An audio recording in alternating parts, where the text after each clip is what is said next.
जगह सहित समान यही कथा को आखि आगे रखिकी आम बस्तीर डेभलपमेंट स्वतंत्र भाव में गोटे व्यवस्था करूँ जो व्यवस्था अनुजाई जी बजेट गोटे अर्बान लोकल बॉडीज रे करा जीवो से बजेट रो 25% आम रिजर्व रखिबू बा व्यवस्था करूँ केवल बस्तीर उन्नति पाई एवं माननीय मुख्यमंत्री निर्देश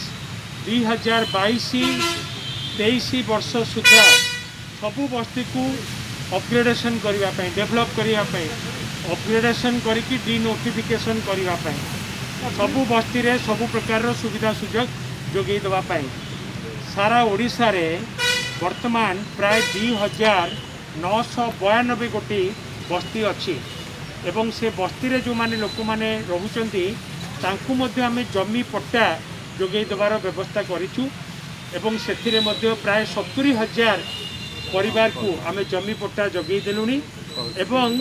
आमे प्राय 1,10,000 परिवार को एंटाइटलमेंट सर्टिफिकेट मध्य जोगई देइछु तेणुकरी बस्तीर उन्नति करने राज्य सरकार तरफ माननीय मुख्यमंत्री निर्देश माननीय मुख्यमंत्री सबुठू अधिक एम्फासिस दौरान कि बस्ती अंचल माननीय मुख्यमंत्री श्रीजुक्त नवीन पट्टनायक सबु बेले गुरुत्व देकी आछंती कि बस्ती रे रहुतिबा लोक माननकु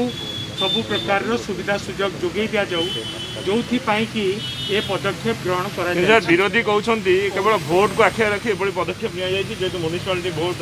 गोटे बस्तीर म्युनिसिपालिटी भोट केबे अच्छी म्युनिसिपालिटी भोट जदि अच्छी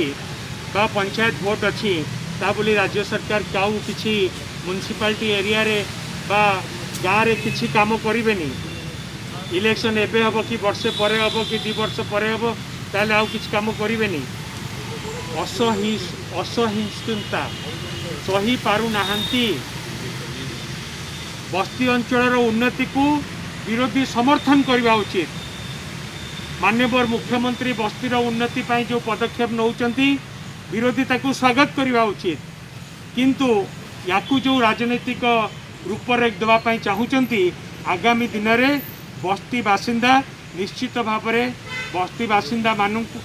बासिंदा माने निश्चित भाव में विरोधी दल को जवाब देवे। ओके धन्यवाद।